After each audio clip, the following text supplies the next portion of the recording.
let's say two buyer's agents, they're not competing against each other, or let's use me as an example.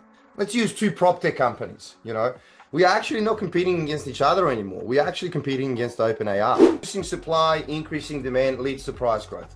That's it. Routine. I get up at 5:30 in the morning. I drive to my closest Macca's. I get, medium long black with 2 extra shots, and I drive back. I do that 3 times. On the 4th morning, Google Maps will tell me you have 3 minutes to your destination. So this is Google collecting my behavior and my patterns to predict what I'm going to do and to service me in that way. Yeah. Data is the same in property as well. Do you call your chat GPT Mad GPT? Yeah, he does. He does. Hold on. Let me, this is not an ego trip. Let me just explain it. Thank you for taking out time of your precious evenings. As always, it's me, Rahul from Fin Matters, a mortgage broker, along with Ashish from Outside Buyers Agency. And along with us today, we have a really special guest, Matija. Matt, is it? How do you pronounce the last name? Djolic. It's like Djokovic, but it's shortened. If you play tennis, yeah. That's the Aussie version of Djokovic. Just make it shorter, Djolic. Yeah, that's it. Make it shorter, yeah. Excellent. Matt, where does the family name originates from?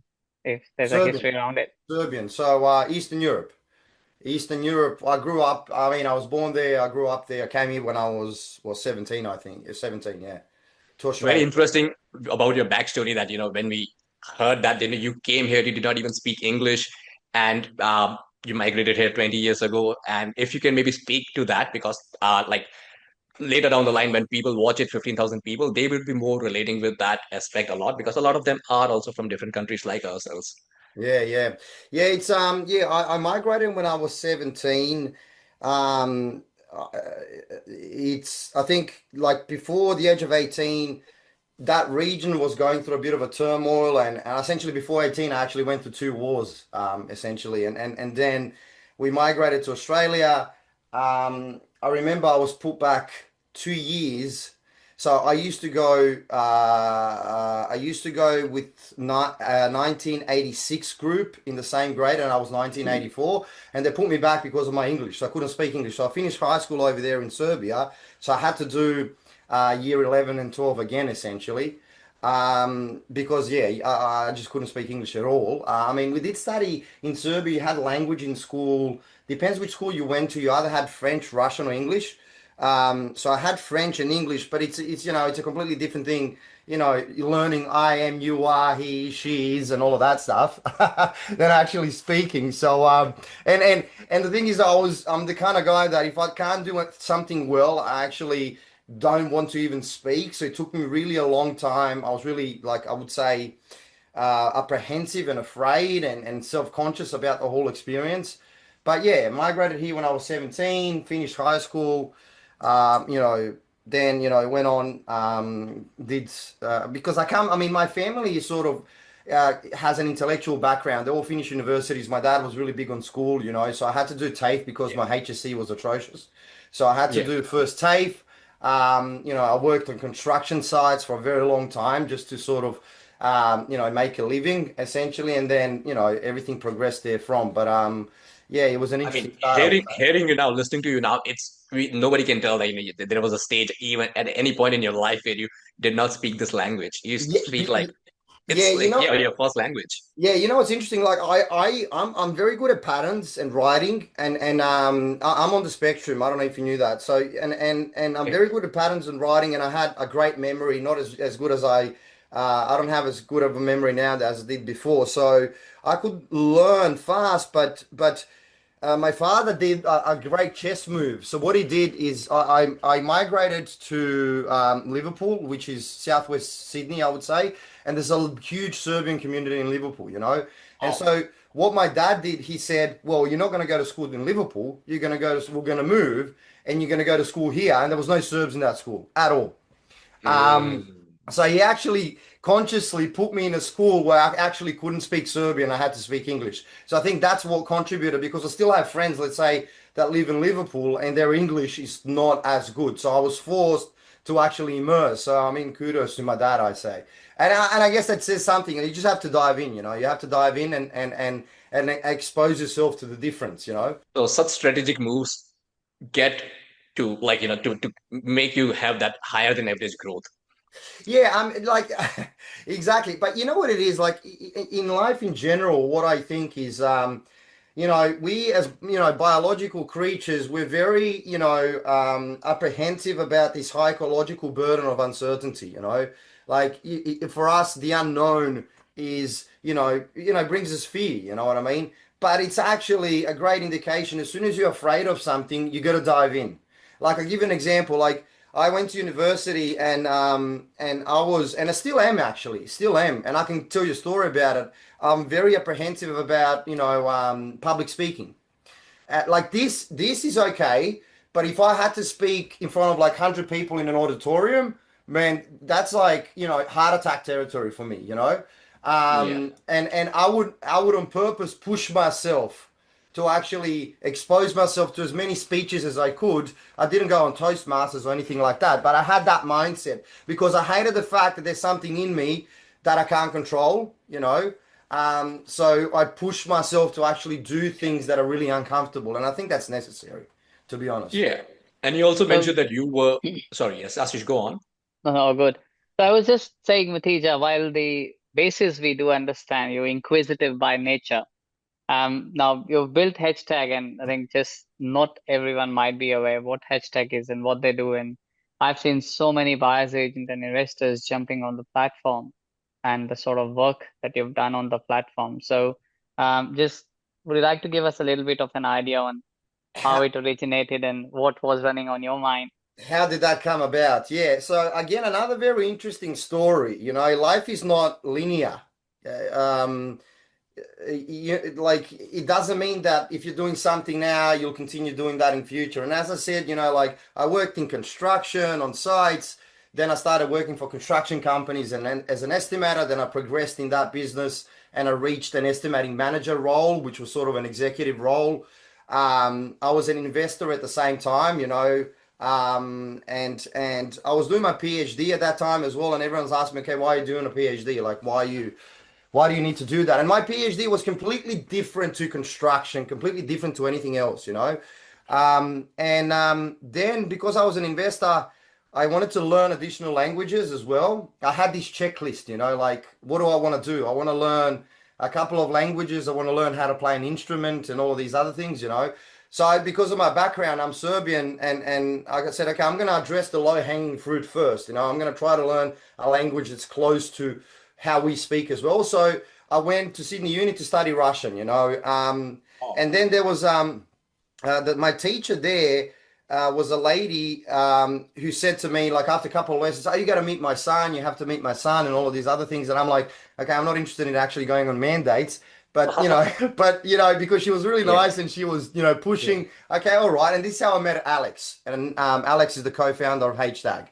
And he's also a Mm. very inquisitive guy, and we were investors at that time. And I remember at that time, I used to look at the way I used to make my decision. I like to give an example. At that time, buyers agents used to hold seminars, and we all remember those times. And I would go, I'm the type of guy, if I'm investing, I try to find out and educate myself. I try to find out as much information as I can. Little did I know that those seminars are actually marketing funnels. How to I, how to pay off your mortgage in 7 years, and yeah, then they use the I house mean, and I, packages. I didn't know the essence of the seminar is to get me as a customer, not to, well, to provide some Anyway, education, but, and anyway, like I went to heaps of those and I was doing my own research at the time as well, where I want to buy. And I remember I did research and I looked at council websites and all of that, and I identified, Southwest Sydney as a growth corridor because it was actually branded like that, on the council websites. Population growth, infrastructure spending, and I used to live there by chance, so that was, and I used to ask these individuals, what do you think about Southwest Sydney? And they're like, nah, it's not on our radar. And I'm like, okay, obviously there's like, areas where people get information and not everyone is looking at the same thing or it's not centralized. And I used to read Your Investment Property magazine. I remember at the back of Your Investment Property magazine, you had like published Statistics, metrics. vacancy rates, and all. I used to read that too. Yeah, yeah. Like you had the published metrics at the end, and it would say, for example, vacancy rate. And I educated myself, what is a vacancy rate? You know, what is all of these things, you know? And I saw like they publish it for that month only. And I'm like, okay, I know that vacancy rate for that month is X, 1.5%. But how do I know what's going to be to next month? You know, like how do I Spot on. know what's like I need to understand what's going to happen in the future because essentially property investment to me is a game of anticipation. Anticipating where things will move so you can buy in those areas. That's how I was framed, you know, like that's how I used to think about it. So I said to Alex, you know, how about we build something for ourselves that also includes trends analysis, all of these other things. I was lucky enough, offline guys, I said, it's ironic that, you know, I'm a CEO of a software company, and maybe I said 5 years, but I would say 8 years ago, the only thing that I knew how to do was press the on button on my computer, you know. And Alex was a software architect at Westpac, so he had that tech background. And essentially, we started building for ourselves. We started building something that we are going to use to make better decisions when it comes to investing, you know. And that's essentially how it started. We started adding complexities to it, metrics, reinventing sort of the wheel a little, you know, adding new things, and this is how it grew. And then sort of buyer's agent started resonating with it more because I guess because of the inherent complexity of things. But that's essentially how it started. It started as a pet project for us. You know, we wanted to do something for ourselves to actually make a better decision. And it's a full And circle. Like, in 2025, you are like doing webinars and seminars. And see, all the people who are attending now are going to be like, yeah, I attended this webinar and seminar in 2025 and heard this guy talk about that. And, in future, maybe they are also big portfolio owners or doing something of their own in property. Like, yeah, maybe they also shape up the future that way. Yeah, absolutely. I mean, I think, you know, the main thing on how to get to these things is just, you know, wanting to learn, wanting to absorb information, to understand things. You know, I'm a critical thinker by nature, so I'm not a contrarian in a sense that if you say something, I don't believe you until I see it for myself. I'm not that kind of a person. I'm like, okay, if you said something and I don't understand, I'll try to find out as much as I can about it, you know.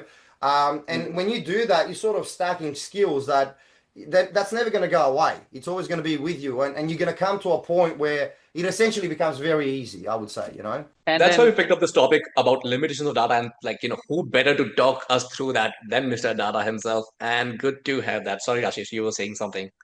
no, I've started to just ask the questions around the Yeah. background and Yeah, let's vision of start the Matija. questions. Yes. Perfect. So, Let's get into that. Matija, as a tech founder and now an influencer as well, so how has your view already changed, and what do you see the future of data? How much time do we have? Well, Okay, I'll tell you something that's been on my mind. Okay, so I've been scared and excited in the last 6 months. Okay, and I'll tell you why. Okay, now prior to that, how have things evolved? Now, you know, luckily we live in Australia where recording mechanisms are robust. And you know, there are records of sales and data, and you can purchase and you can acquire it. And what you saw in the last 2 decades is you saw a proliferation, or let's say the emergence of multiple prop tech platforms that centralize information for a user to have everything in one place to make the best decision. You know, that was essentially the tech evolution, you know. And we are now at this stage where, you know, the end user, of course, wants everything faster, better, more accurate, and that's how the product evolves. And it evolves not only from the user asking for that, it also evolves from the competition within the marketplace. It's essentially a natural byproduct of capitalism, you know. But what has changed, I would say, you know, what is changing, the AI is really changing things. And it's changing in a way where the reason why I have sleepless nights in the last 6 months is not because I'm concerned about my business. It's because I can't see what will happen. I can't actually anticipate, you know, I can't actually connect the nodes anymore, you know. mm, And that's I wouldn't say that's why I said concerned and excited. I do think that, you know, the speed of retrieval of information, the accuracy has improved phenomenally, and how people analyze and access data has really changed. And I always say, I say to people, we are actually, let's say, two buyer's agents. You know, they're not competing against each other. Or now let's use me as an example. Let's use two prop tech companies. We are actually not competing against each other anymore. We're actually competing against OpenAI. And Unknown enemy, yeah. yeah, that's the frightening bit, and how do you now I can talk, that's why I said I can talk hours that, the Go for AI it. Yeah. is I mean, the AI is not last time our session. is not vertically integrated, so it doesn't give you the information accuracy that you need, although it's perceived as if it does. But that's the danger that we are in, This is where the market is shifting and changing, So spot on, because I know people these days search in ChatGPT and come up with options and start asking, what are your thoughts around these options? And I'm not saying it's right or wrong, but it's just overwhelming. Everyone has an opinion, and we were having a chat about this before.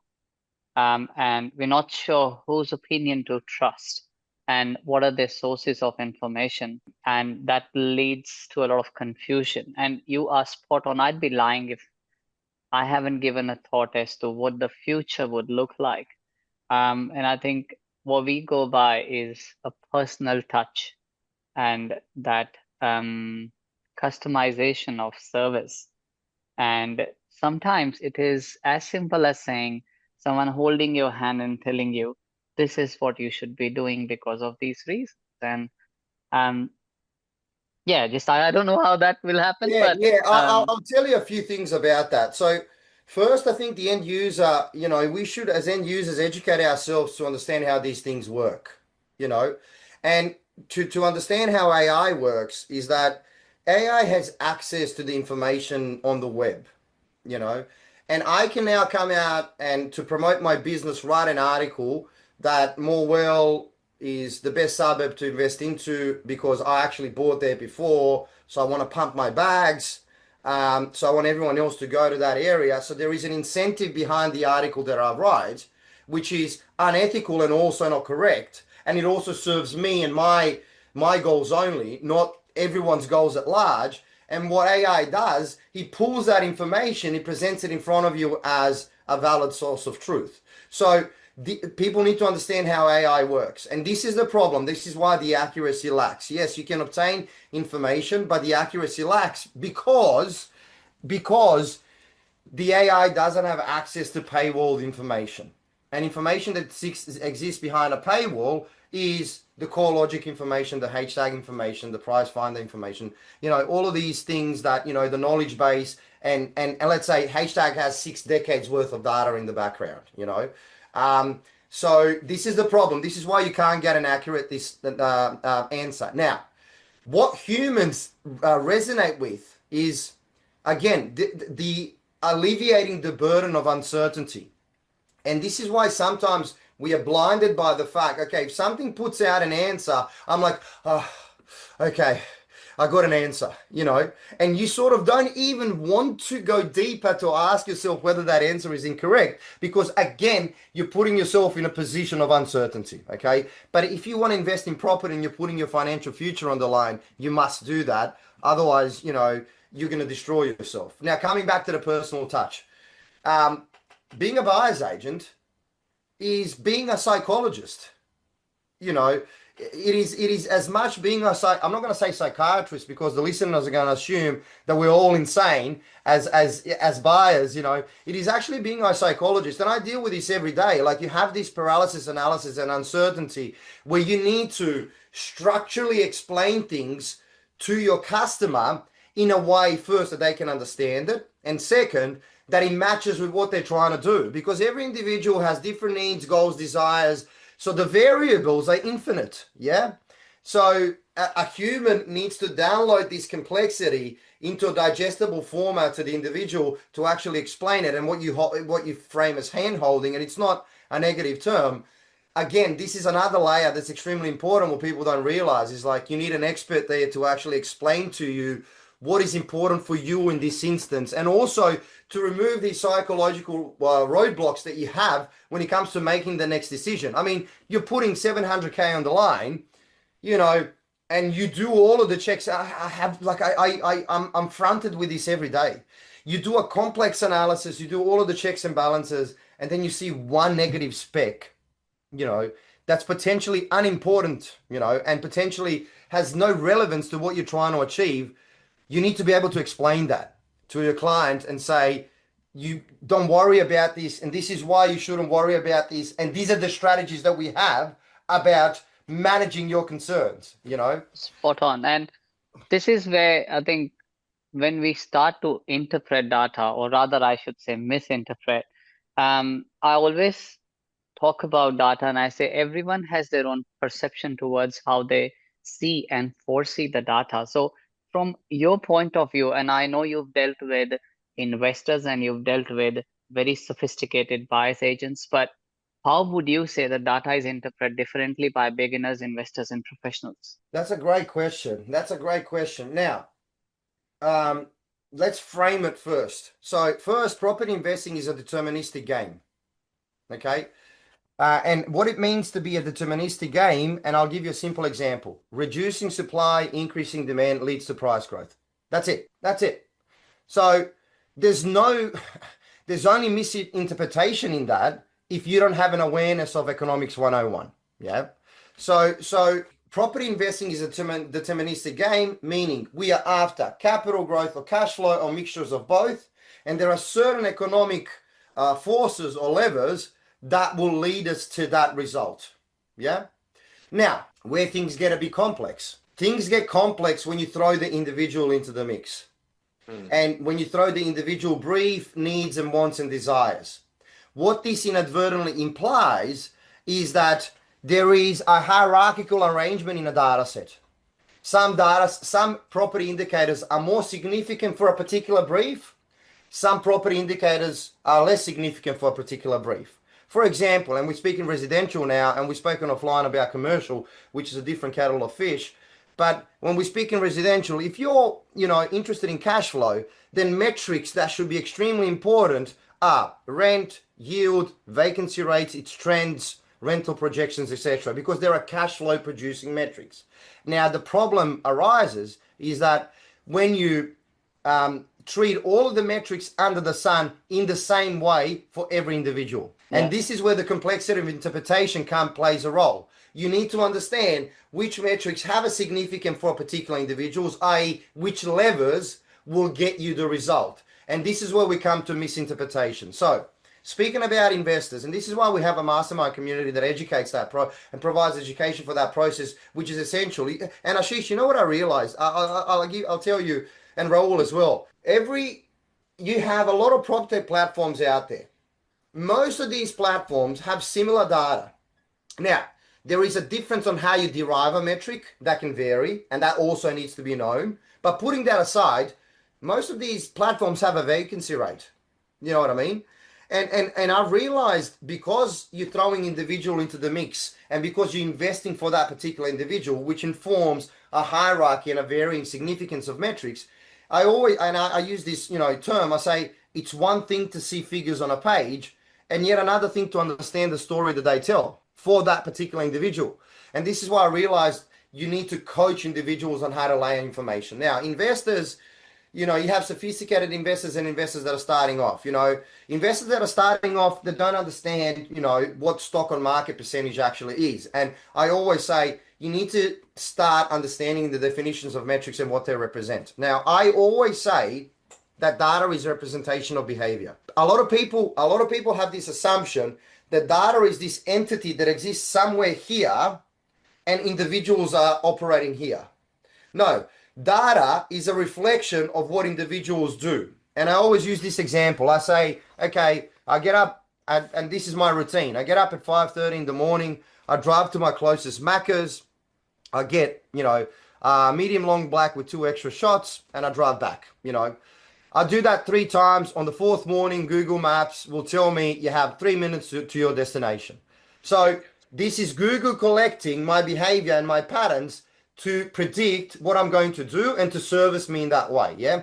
Data is the same in property as well, So for the individual investors, first it's understanding the definition of the metric and understanding what behavior that represents, And then as you increase as you increase your understanding, you have to start realizing and connecting the dots into a narrative. Example, what does it mean to see a reducing vacancy rate?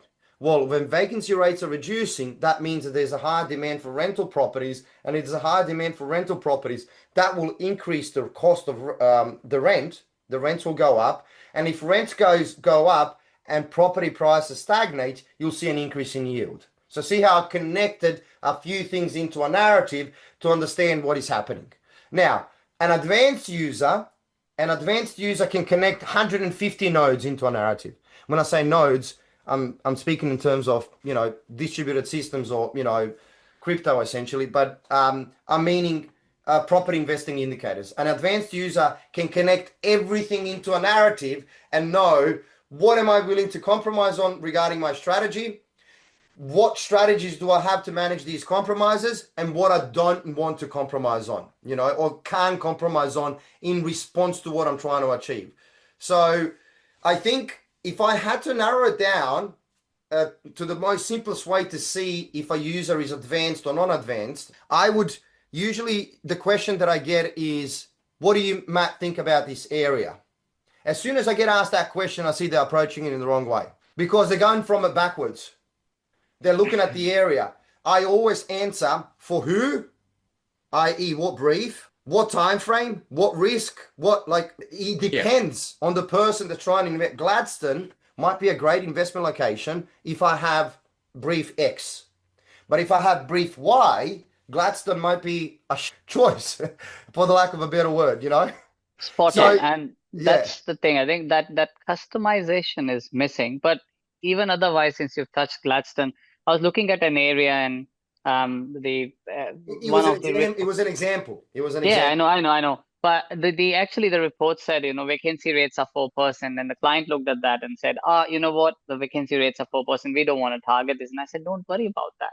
We look at entry level properties, we push the price down, the yields come up, and we were targeting 4.6, 4.7% in the area. So yes, that's perception of. Okay. So this is great that you said that. Before I actually jumped on the webinar, I answered the same question. So I did a strategy session with an individual. We analyzed 150 indicators. We narrowed it down to a couple of suburbs. And again, this is the paralysis analysis element, They come back and they say, okay, but the vacancy rates are too high. I go, hold on. First, your strategy is not cash flow. Vacancy rate is a cash flow producing metric. Now, is vacancy rate something that you should try to manage? Absolutely. Okay. So first see whether the area satisfies everything else that you need, i.e. you're focusing on capital growth. Does it satisfy that? It does. Tick. Okay, we have a compromise that we need to make. It's the vacancy rate. How do we address it? You always need to have pros and cons, and you need to manage the cons through strategies. How do I address vacancy rates? Well, first, the most simplest way is to allow for more than 2 weeks in my cash flow projections. Yeah, more than 2 weeks of vacancies. So I'll allow for that. When I say that, I mean usually when you're using cash flow projections, like how much you have to pay out of pocket for the listeners, people usually allow for 2 weeks of vacancies. Yeah, to cover the shortfall. Allow for 4 or allow for 3, whatever, and you will have an idea of whether you can manage that. Okay. After that, look at the demographic profile of the area. Okay. And if you analyze the demographic profile of the area, make sure you buy an asset that's more rentable, which suits that population. So you are developing strategies on how to manage downsides. And there's no perfect area. It doesn't exist. It does not exist. This is something. So this is like a meta mind frame that everyone has to that everyone has to integrate. Perfect area doesn't exist. Okay. Spot on. And I think sorry, but yeah, this is a good point because as I like to call, there's something called a spillover. So if one area, let's say for example, $700,000 and fairly low vacancy rates, fairly low supply, and the area next door has a little bit of supply and a bit higher vacancy rates, but the yields are working. And this is where I'd like to call a spillover. When people are priced out of a certain area, they'll only consider that area when they are literally priced out. And I generally would suggest that, why can't we go a little bit ahead pretty much early on? So we safeguard on $50,000, $60,000 just by being 5 minutes ahead. And I've seen such areas working pretty much in the last 10 years. or on and on. So, and this is what sometimes on the ground, something different is happening than what the stats are suggesting at times. So coming back to those questions, so I've seen Even in those, areas. sorry, just even in those, like when what influences like the choices of individuals are the biases, because they listen to social media, they look at the videos, podcast, they listen to 10 different things, and they come back to like when they do the property selection, those elements may not be that impactful for their what they want to achieve. As you mentioned, every client's brief is different, and that should just be customized as per that. But then when they're listening to that, they try to impose that on, let's say, the buyer's agent, that what about this thing? Yeah, but this thing does not apply to your requirement. Like, what about that? So these also play into this Yeah, yeah. I their mean, I choices. mean, I mean, absolutely. And what Ashish has observed is, okay. So the way I see things, I look at it as if I'm a scientist. Okay, and scientist has hypothesis, and then they need to prove that hypothesis is either true or false. Yeah. So if I'm speaking about a spillover, I need to coherently explain how we'll get there, because you're gonna be in a position where you have a centralized suburb and there are many other suburbs around. So you have to explain why this one and not that one for the spillover. Yeah. Yeah. Why this one and not that one. Okay. And you mentioned something that's very interesting. You mentioned yield. Um, Again, but you did say something that's reflected on the ground and not in the data. I disagree with that, and I'll tell you why. Yield is a data point, and what you're using yield as an indicator. So you're using higher yields as a more of appealing instrument to investors and a flow-on effect, so they can enter at lower points. When they're already priced out of another market. So you already you're creating a narrative from the data points, which is true. It does happen. Usually areas that start growing, they start growing. And by the way, how does this happen? Well, rents go to a level where it becomes more sensible to own a house. Yeah. So you shift to ownership. And that especially compounds if you're priced out of a market that's next door. Now, we do need to account for supply and demand dynamics, because having yields alone that are high means nothing if there's abundance of supply, which again, the question of timeframes comes into play. What I would usually say is that, yes, yields are high. It provides a great spillover opportunity, okay? But what is the time frame of that spillover eventuating? And then I need to revert back to the supply and demand balance and see how that is working. So bottom line is, absolutely, this is what I said initially. It's all about anticipation. If you're buying in areas where everyone is buying, it's like I usually say this, when it's a hotspot, it is already too late. Now, by the way, you might have strategies or briefs where your client needs to generate 20% in the next 2 years because they have the serviceability, they need to leverage into additional purchases fast, they want to build their portfolio fast. Well, that means that they need to invest in a hotspot, yeah? So you have those instances, but in most instances, it's a game of anticipation. It's a game of moving the chess pieces to see where they're going to go. But what I'm saying is that if I'm going to anticipate, I need to prove the hypothesis. When I say prove, nothing is provable 100%. There's no certainty in life. No, I can come out after this webinar and I'm going to use a dark example, but I can be hit by a car. I don't know. You know what I mean? So nothing is certain, but you need, and this is why I use the term probability, and this is what in statistical analysis also happens. You need to prove, oxymoron again, to a high level of probability that something will happen, and you need to have that roadmap that it will happen. Why this suburb and not next one? And I always do that, And again, this is the human in the loop thing, Ashish. This is the human in the loop where the human or the buyer's agent sits there, interprets the complexity of information and says, I think this will have a spillover effect, and you list 10 reasons as to why. If you release 10 reasons as to why, mate, you're like ahead of 99% of the pack, okay? Because getting to 2 reasons is difficult, let alone 10.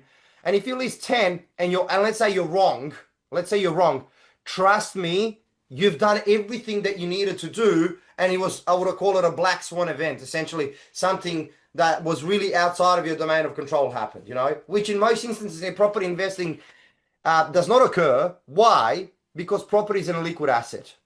And what I mean by a liquid asset, you don't see sporadic changes in market movements. That's why they go through cycles that are either 2 to 10 years or 3 to 10 years. Like it's a slow burn. Like I invest in many asset classes and I trade stocks on a 15-minute chart. You can't trade, property on a 15-minute chart. That's why I mean, like, usually when you really pinpoint the market movements, rarely do you see something shifting dramatically, which is also coming back to Raul's point. What is actually comical is the fear mongering that happens on social media. And I'll give you an example. When Perth was the flavor of the month, and that was, I would say a year ago and then 4 years back, or maybe a year and a half ago and then 4 years back. You mention any other area, you essentially cause a witch hunt on social media. Everyone's attacking you, wishing you all the worst and all of these other things. And I remember people used to say, nah, Melbourne has nothing. It's a nanny state. Everyone is moving to Brisbane. Everyone wants to live next to the ocean. There were even media articles printed about that, about the migration, And here we are. Where are we now? Melbourne. Melbourne, Victoria, Shepparton, Everyone is regional buying. Victoria. Everyone is buying there. So yeah, it's just back to Raul's point. Like it's comical how social media, and this is what people need to know. You sell your business by promoting, by making me believe or making me afraid about something so you can induce FOMO so I can act. Yeah. People need to know how the world functions. You know what I mean? Just on that, like I remember that just on this, like within the span of 3 weeks, there is a whole rumors and air about don't buy in Victoria. There is land tax. This is happening. Victoria is the worst place. So in 2 weeks, 3 weeks, everyone buy in Bendigo, Shepparton. What just happened? Exactly. How did that shift happen? And this comes to ethics as well. What I don't like about the industry that we are in is that the same person, same individual that's saying bad things about the area, 2 weeks later, they're promoting the same area that was saying bad things about, Spot on. And look, this is where sometimes I feel, Matt, that common sense doesn't kick in when you're so driven by data. Nothing wrong with data, but I've been tracking, let's say Melbourne, for example, or what I've done is I've done the median price history for last about 35 years across major 5 states. And now coming to cycles, which is a vague concept, but the point of cycle is how the state goes up and down and how much time it generally takes. So talking about Perth, Adelaide, we're talking 15 to 18 years sort of time frame, or 14 to 18-year time frame between when it goes up. Perth goes up twice, and it has happened twice in last 35 years, and then drops or stagnates for a longer period of time. When we're talking Sydney and Melbourne, we're talking for the same time frame going up and down. And there are events, yes, but in the hindsight, we can always relate to an event. However, we're talking 10 to 12 years. Now, if I would have tracked Melbourne, which I do, from 2014-15, about 2021 too, and it's not that Melbourne dropped in value. 2021, 2022, Macedon and Mitchellshire was still growing. And it's easy to interpret those markets when you know how the markets are working. And I've made 30% in that 2-3 years when most people say it hasn't grown, it has lost money. There's markets within markets, of course. Yeah. Spot on. Yeah. And then around 2025, or rather October 2024, and I was telling my clients, the properties went from $100 to about $200 and came back to $170. That's effective 65-70% return in most cases. Generally, Melbourne stay, and there were predictions of Melbourne being the most populated state, which I know the predictions at the peak also generally are exaggerated a little bit. But it did take rocket science to understand. Melbourne has dropped by 15-20%. It's not a crash, it's a decent drop. And the properties were very well priced because there was an extra 5 or 10% negotiation that was happening as well. And the properties that we bought in October just last year, those properties have changed 10-15% already.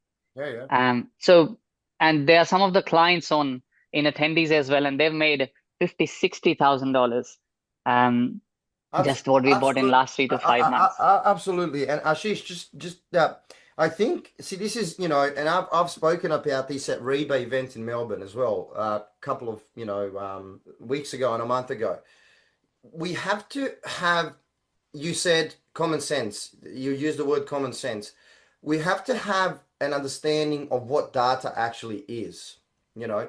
Now, what you said in your story is you tracked patterns of growth, okay, to delineate market cycle positioning. You've used data and inserted an interpretive layer on top, which is your knowledge, to produce insight. Yeah. Now, it is the same when you're reading a book. Every word, you connect the words in a sentence and then you understand the sentence, you know? So it's the same thing about data. You need, and I always say data is a representation of behavior. You need to understand what it represents, and then you need to be able to read it, and then you need to be able to connect it, and use common sense. But I would actually say it's much more than common sense. It's first an intimate understanding of economics and finance. Okay. Now, we don't have to be economists and business analysts to understand that it's easily obtainable if you're willing, but there needs to be that interpretive layer of, and this is what another coming back to, sort of morphing into the AI and things, people have the tendency, they believe they press a button and gives them a result, You can't do that because you need to connect disparate points of information into a sensible narrative to understand. And then to block out, there needs to be a thesis, okay? There needs to be a thesis, which is, essentially the economic theory, supply and demand and all of that. And then you block out the noise.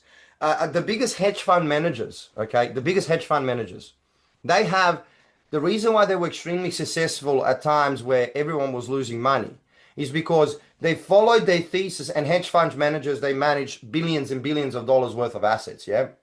So the reason why they were able, and there's a few only, the reason why they were able to manage a lot, make a lot of time at difficult times is because they follow the thesis and they blocked out noise. You usually develop a thesis so your bias doesn't come into your decision making. Your fear of, shit, what if this goes wrong and then I can't pay off a mortgage and then my wife is going to leave me. This is how we usually interpret scenarios. We have an emotional attachment, So there needs to be a level of awareness and understanding that you demonstrated and you explained where you connect the dots and you say, okay, this makes sense. And I don't care what other people are saying.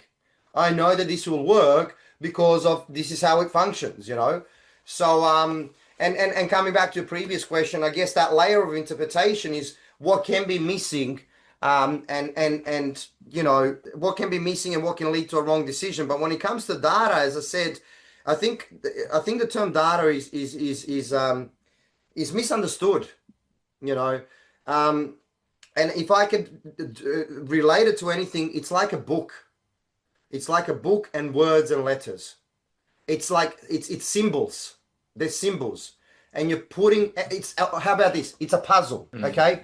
So the best thing is a puzzle. So you're putting the puzzle piece. You can't force one puzzle into another. And even if you do, you're going to get an incoherent picture. Okay?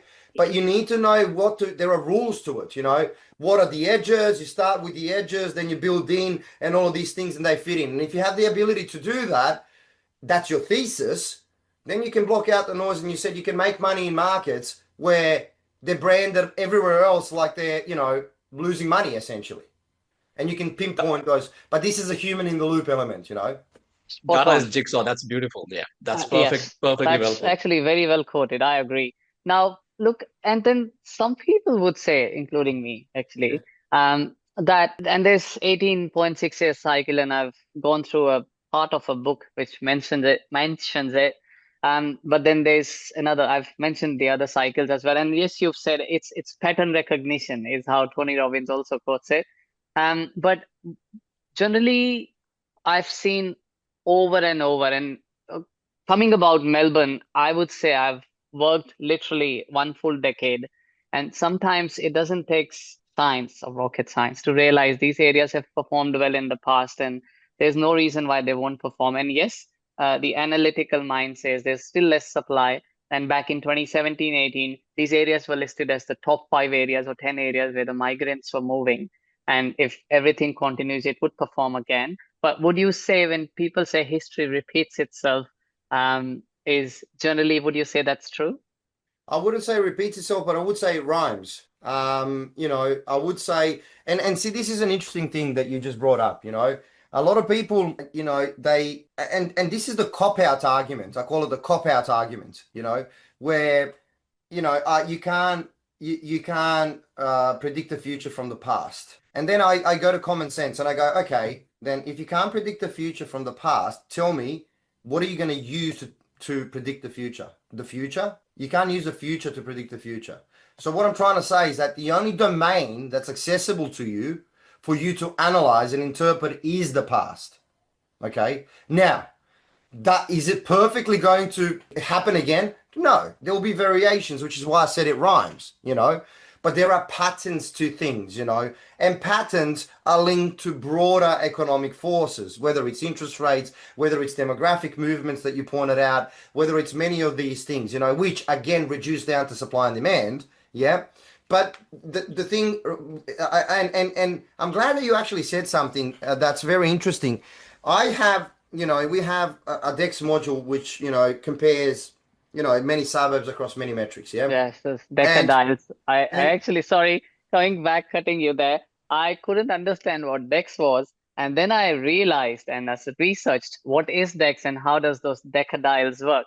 And that's when I got to know why it's generally split into or done into splits of 10. Well, or back to Yeah, you. yeah, yeah, yeah. So that module alone, I'm not going to go into it, but there's a lot of science behind it, like there is, and this is the assigning of weighting and significance and nuances in response to the brief to know what matters and what doesn't. It's actually very complex, but also simple. And anyway, does so usually, I'll give you an example.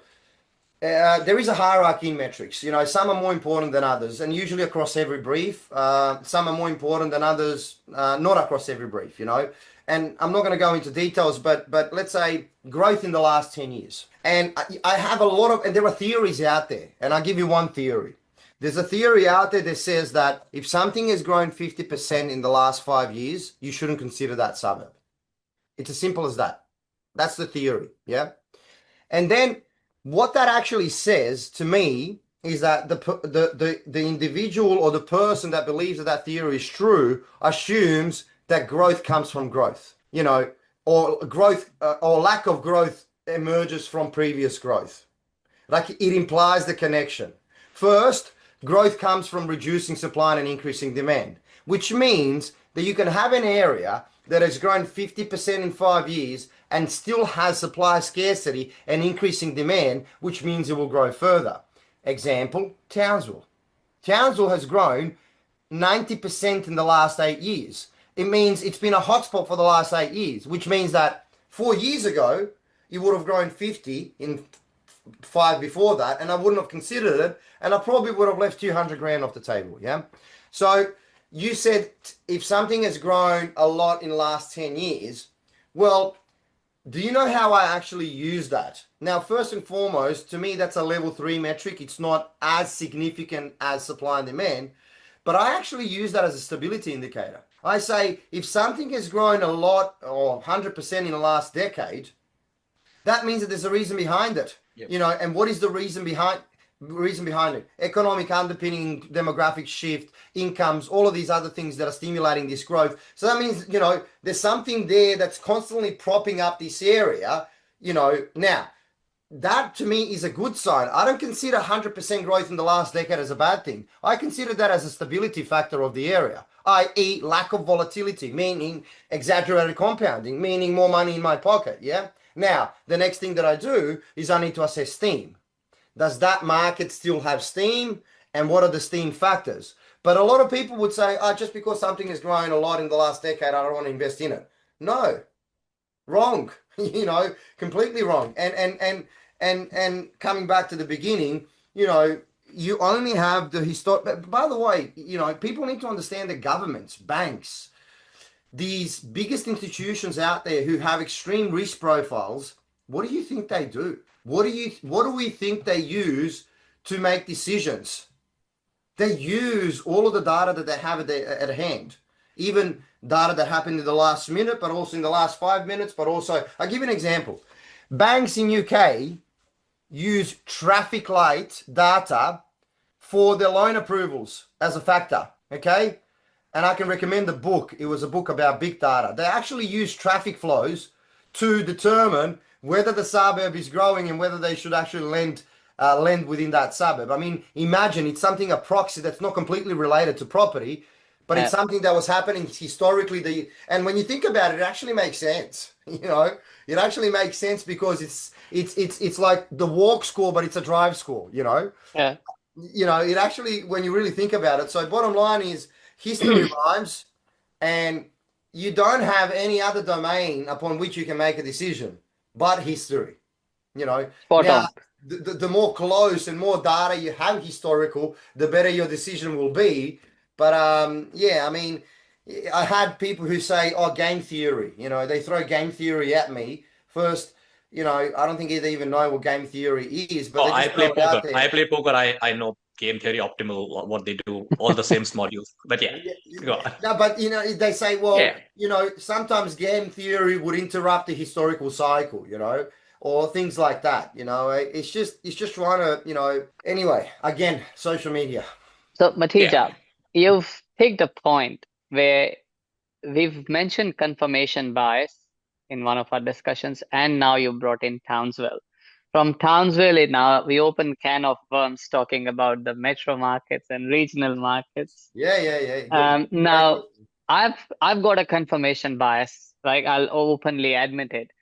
I feel, and this is again pattern recognitions, they are short outbursts in regionals and they're long stagnancies going, judging by the history of growth.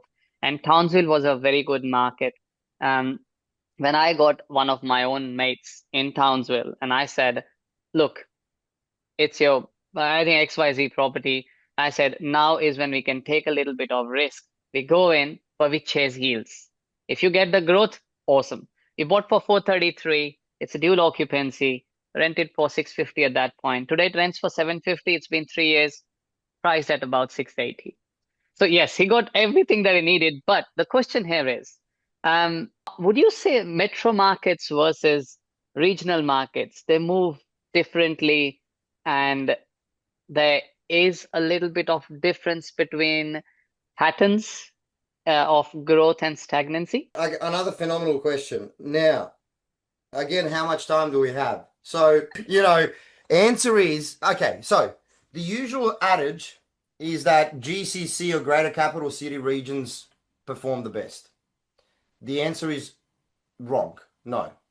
Now, the answer is partially wrong in a sense that, yes, it's the case for Perth, and yes, it's the case for actually, it's not even for Melbourne because Mildura has grown the most in the last year. So again, it disproves the point. But on an aggregated scale, you would say that Melbourne GCC is growing more and Perth GCC was growing more than its regionals. Yeah. Now, there is a reason behind that. And the reason behind that was high levels of affordability combined with high levels of socioeconomics. But then you have Queensland. Queensland regional markets were outperforming Brisbane. Yeah. Now, will that Yes. continue? Will that continue? We don't know. But I'm saying regionality versus GCC is not a uniform or ubiquitous yes or no. It depends which state and it depends at what time frame. Now, the second part to your question is what is the length of the cycle? Okay. Now, yes, you're right that regional cycles, because of the lack of diversification of economies, they tend to have shorter cycles. Okay. But they tend to be more robust. Now, Townsville disproves that rule because Townsville is a regional market and yet its cycle, when it comes, and what I consider as a hotspot, I would say, I consider a hotspot anything that has grown 10% above annually. Yeah. And because that usually translates to 20 offers on the same house, and you will know this better than me. Am I about right? Am I about right? Yeah. Yeah. 15 to 20 was very Correct. common. That's Yes. it. So that's a hotspot, So Townsville has been generating, as I said, above 10% annually for the last 7 or 8 years. and it's a regional market, which means that its cycle was elongated. Yeah. Now, what was the reason behind that? What's the chronology behind that? Again, it is very high levels of affordability that started and supply scarcity, and in some instances like Burdell, very high levels of socioeconomics, or Bold Plains, Bold Plains generated 40%, and this is what people don't understand. They were chasing Perth while Bold Plains in Townsville generated 40% in a year. I mean, who generates that to me, it's baffling actually, So to answer your question, first, it depends on the state whether regional markets perform better than GCC. I also don't think that that's fixed. I also think it flips. I think in some instances, and this is the spillover effect that you were talking about. Let's say Perth GCC was performing great for 4 years, and then the prices increases so substantially that you get a cap or you get a friction point. And then you see the regional performing at another cycle better than GCC. What I'm trying to say is I believe it's cyclical. I don't believe it's fixed. I also believe that it's state dependent. I do, however, would say that regional markets, because of economic diversification, tend to have bigger bursts and shorter cycles. However, the disproof of that is Townsville. So it's like I'm giving you an answer, but I'm not actually giving you an answer. The thing is though, understanding is, okay, you always come back to why, and coming to bias and confirmation bias. And I'll give you a story about it, like, because we're in, a data company or a data analytics company. And just to give you a bit of context, there are multiple revenue streams for Htag. Subscription revenue stream is a small stream. Like, we have banks as our clients. We have enterprise offerings, okay?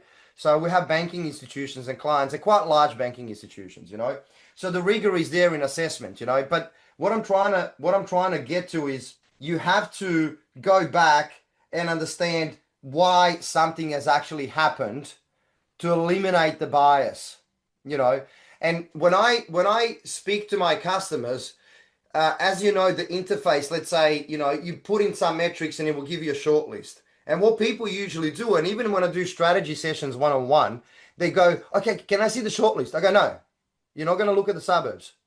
I'm not allowing you to look at suburb names. Why? Because they'll see a name and then the implicit confirmation bias is going to take over. What you need to know is, first, you need to match the indicators that meet your brief. And I always say, don't even look at the name of the suburbs. And I'll give you an example where a person that actually teaches that, made a mistake. So in the last year and a half, and people who are in our community actually know this for a fact, because I've been doing posts and all of these other things and doing shortlists and stuff. Darwin was coming up in the last year and a half. And I say Darwin, I say only 2 areas in Darwin. When people say Darwin, they think, no, most of it is bad. There was just 2 areas that were coming up in the last year and a half as good, midterm investment opportunities. When I say midterm, 1 to 5 years, yeah. I was ignoring it because I'm like, Darwin, who's going to buy in Darwin? Do you know what I mean? Like, I had this confirmation bias that I was downgrading it in my list, We now see, certain people making 150K within a year by purchasing in certain areas, Now, again, when I talk about this, and for the listeners, I'm not saying Darwin is a great area. Darwin is a great area for certain briefs, for certain timeframes, all of these other things. But as I was researching, I was having an implicit bias. And given the fact that property investing is a deterministic game, I shouldn't care where things are located as long as they have all of the ingredients that I need to realize my goals. And I made, a certain mistake in things. So bottom line is, to alleviate the implicit, the confirmation bias, which we all have because we're human beings. It's tied to our identity, our knowledge, and everything that we know and have experience. It's normal. It's not like, shit, I got a defect, I got to get rid of it. It's normal, The thing is, though, trying to understand the root cause of things and why has growth happened in this area, What are the indicators that have led there? And then trying to replicate that. But what is interesting is, yes, different areas have grown in different locations, but most of them, if not all, have the same ingredients. So it is the ingredients that matter. It is actually not the location, which is why, because the ingredients were present in, let's say in remote or rural, whatever you call it. Not that's not the term. Like in Queensland, regional Original, yeah. Queensland, because the ingredients were present there. That's why the growth happened. Because the ingredients were present in GCC Perth. That's why the growth happened. But people So tend to yeah. approach the analysis from a different way and say, "Nah, GCC is always, or Greater Capital City is always where I should go." So look, there were some courses which were I was really interested in seeing why do only, and this was until about 3 4 years back, right? All the indicators only reveal the hot areas at that point.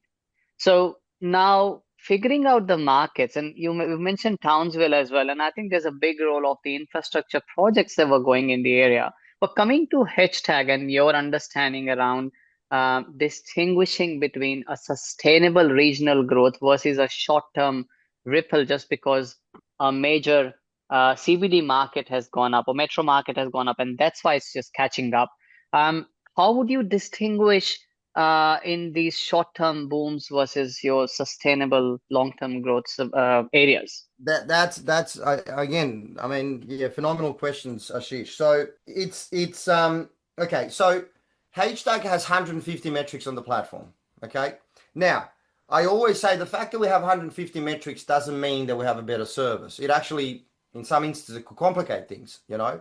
But the reason why you have 150 is that you need to create a robust narrative that spans different sections of time. So first and foremost, when it comes to timing entries, and anticipation is the opposite side of the coin to what you said. The indicators are showing a hotspot. Anticipation is what will be a hotspot in X amount of years. This requires interpretation of trends. Okay. This requires a robust trends analysis of supply and demand metrics and all other factors. So you can time your entry and project when it's going to move because of the liquidity of assets. So when you have an established trend for something, trend is your friend, I always say. When you have an established trend for something, you can, from the severity of downtrend or the uptrend in that trend or the slope, you can interpret how enduring that will be in the future. Therefore, you can peek into the future what will happen. However, there is an issue with that because there are certain, let's say, supply and demand indicators. I think we're the only company that has 5 years worth of trends for supply and demand. And we also separate them into short and long-term trends as well. So you can time the entry. Yeah. Now, once you pass the 5 year mark, the question becomes, okay, what do I do now? How do I know that, yes, I'll get the growth in the first 5 years, but I would like to extract equity again. I would like this area to go through another cycle of growth. This is the long-term aspect of it, if that's your brief. And this is where you need to, this is where correlation analysis is very important. And this is where you need to develop or understand or have indicators that highlight the correlation to long-term stability, okay, and endurance. So to give an example, so I'm not too abstract, first and foremost, you need to look at the historical growth rate cycles of the area to see whether, there were substantial drawdowns in the past, and to analyze why. Another great long-term indicator is, industry diversification. And when you really think about it, even if it's a regional town, if the industry is robust and diversified, it will go through cycles where it picks up again. Most importantly, however, it is the levels of affordability. Okay, because of the gap in wage growth and property price growth, it's been the widest since 1970. Affordability is the main driver of purchasing patterns. And correct me if I'm wrong. I would assume that 95% of briefs that you get a shisha for 650K and below. I'm fortunate on that front. I get a decent 600 to 800-ish sort of Okay, purchases, okay, about 60%. okay. 9 out of 10 for me is 650 and below. Yeah. Yeah. As a And, broker, and even I get most of the deals are about 650-ish mark in today's market or under that. yeah, and I mean that's an indicator of. I mean, we all know that it's difficult to get onto the property ladder, and there is an affordability issue. Yeah. So to determine market steam, you have to start from very high levels of affordability. Okay. And also, market steam is implied by affluence. It's implied by very elevated socioeconomics. So and there are many more indicators, but I'm just giving you four. I'm giving you market cycle fluctuations and seeing if there's big drawdowns. I'm saying higher levels of industry diversification. I'm saying higher levels of socioeconomics and affluence, and starting from a very high affordability base. That propels me past the 5-year mark. Again, there's no certainty, but it tells me that there's steam left in that market. So yes, you're completely right. And this is, again, another very important topic. Not only do metrics have a hierarchy, but they have an associated time frame. There are long-term metrics, there are mid-term metrics, there are short-term metrics. And imagine now, coming back to the puzzle analogy, not only do you have to understand the implicit hierarchy for what you're trying to achieve to fit the puzzle, but you also need to understand the associated time frame with each and one of these metrics to be able to layer the cake. It's like I always relate it back to a discussion of making a dish or cooking a steak. You cook a steak, but you need to put some seasoning on top for it to taste nice. You know what I mean? But if you have seasoning alone, you have no steak. So bottom line is, it's this layering of time frames, of metrics and their time frames, that increase the probability of that steam happening. And most importantly, it is a comparison, because and I always say this, a vacancy rate of 2%, when somebody comes to me, and this is another indication of a novice, somebody comes to me and says, Matt, what do you think about the vacancy rate of being 2%? I go, nothing. I think nothing about that. I go, what do you mean? And I usually am very abrupt, but I try to be comical so I don't offend people. So I go, I mean nothing. I go, what do you mean by that? Well, that number alone is meaningless if I can't compare it to anything. So that means that if I have suburb A, which has 1.5%, and then suburb B that has 2%, then I can tell you what I mean about 2%. So coming back to your question, it's about layering metrics that have different time frame associations, but most importantly, it's about comparison to increase the probability. So if I have 10 suburbs and I layer this cake and address all of the time frames, and one is sticking out as more probable as having steam, that's where I'm going. You know what I mean? You can't decide from an isolated instance. You can't discern. And I go philosophical when I explain this to people. I always say, well, the only thing that you can say, that something is right is because there's an equally wrong thing that exists out there. Because right in and of itself would have no meaning without the wrong. So therefore, you're right in a sense that, and this comes back to brief. And I always ask my clients 5 questions. And one of them is, what is your asset hold time frame? Are you planning to hold the asset 10 years? Yes, I am. When do you want to extract equity into the subsequent purchase? I.e., what is your affordability like? He or she would say, listen, I can buy, within 2 years. Well, that means that we have to buy in a hotspot, which will generate 20 to 30% in the next 2 years, allow you to extract equity, but we also have to tick all of the long-term boxes to make sure that you have the ability to do that again. And we have to find the fastest horse by way of comparison. Yeah. Matt, you mentioned affluence levels and affordability, which also brings me to the owner occupiers. Like, can they also use Htag and get the insights from that to buy their homes? Or is it strictly for investors? Yeah, that's an interesting thing. Now, it comes to the ideal customer profile, and we've spoken offline regarding who you guys are servicing as a business, for example, and sometimes you stumble into or create a product that can service owner occupiers, commercial, and you're good at all of the things. With us, we first try to nail the problem for investors and buyers agents, and that's how the platform has been built. Now, when it comes to owner occupiers are not driven by deterministic decision making, i.e., by growth. They're driven by emotional elements, i.e., I need 25 meters from this cafe, hypothetically, or do you know what I mean? So this is what their kids are going to the school, they want to live in that. Their dog wants a backyard. Yeah, absolutely. We have those metrics, by the way, and actually, school ranking is also a great indicator for growth, depending on the price point. And the price point is usually $850 above, where mostly owner occupiers participate, which is, again, see how each metric actually has more relevance depending on the price point. And we have those metrics, but it's not built in a way for an owner occupier to use unless they're proficient enough, because they're not looking for growth. They're looking for certain emotional aspects and elements that can't be that are meaningless to investors. Comfort and convenience becomes of prime importance. Correct. I have a Now, question about, let's say, like someone is buying properties under, because I'm a broker, so I have to work about SMSF, trust, different structures. In those, like when they're buying under those structures, they want to look at the holding cost because those properties have to be neutrally geared. If they're buying under a trust, for them to be able to go to a different one because their accountant has to write a letter. So can that be integrated into that, or can we just look at the rental yield? Or like for SMSF, people want something which is a newer build closer to CBDs rather than buying something with old and claim depreciation, or rather than concentrating on those aspects. So can Htag bifurcate these things and help us come to the conclusion? yeah. So there are a couple of things you mentioned here. So the first one is the portfolio aspect. So you need to be able to manage and plan your portfolio, to do different scenarios under different structures, to be able to understand what your shortfall will be, to understand what the structure provides, that trusts losses are quarantined and then they're credited after. All of these other things, can you cover the shortfall? This is all of these things that you as a professional would provide for them. Now, can Htag?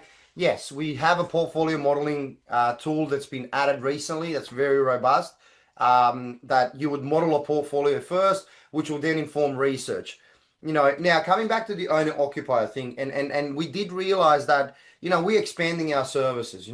Initially it was built for investors and buyers agents, but coming back to the dark horse of AI, which we started with, we actually spent the last year of building our own agents, so not like using ChatGPT and slapping a name on it, which most people do. We actually our CTO joined our company who is proficient in that, distributed systems, and we built our own agents. Now, what is beautiful about that is that now the owner occupiers can use it and say, okay, give me a suburb, and I give you an example. I give you a client example. Now, this is going to be a little bit comical. You guys won't believe, but I can even share screenshots of emails to your audience. So I had a client come to me who was an owner occupier, and she said, and at the time the AI was finished, we haven't released it and we still haven't released it to our cohort. It's gonna, I think, be released tomorrow actually. So, and I could actually use it in the back end, and she said, can you tell me which area to buy in that has the most pole dance studios in it? Because I'm a pole dancer, and I want the proximity to pole dance studios. And this is where AI becomes very powerful, is because you can actually communicate with an interface to delineate listings that are in proximity to what you need, but also layer on top the historical data and performance if you need it. So this is the interesting element. Now, so bottom line is portfolio management, and not speaking about Htag. Yes, it's necessary to have that and to have a plan, then to and that needs to inform your research. As you said, let's say, you have an individual who can't cover the losses in a trust. Yes, they're going to be credited thereafter, but they can't initially cover the losses. We bought recently under a trust, but we can cover the losses and it's fine, and it's a way of cloaking an asset we can infinitely buy. It's for our strategy. Now, that means that when you plan out your portfolio, as part of your filtering mechanisms, yield plays an important role, which means when it comes to selecting the area, you need to be very particular and adamant about gross yield. By doing the calculations, you'll need to know that it needs to be sitting at 6%. That will be your criteria for choosing the area, Now, as a professional, you need to explain to the individual, well, and Ashish has observed that, very high yields, there are two types of areas with very high yields. You have areas that continually have very high yields, and you have areas where very high yields translate into substantial growth thereafter. So there's also different types, and it needs to be explained to a customer that just because it has a very high yield, we still have to address, Newman in WA has a very high yield, but it has a minus 40% negative growth in a decade, so it's a concern. So bottom line is, there are a multitude of models on Hashtag which address all of these things, and there is an element now where owner occupiers can actually search. The thing is that's different to, let's say, ChatGPT. An owner occupier can search on ChatGPT and find that information.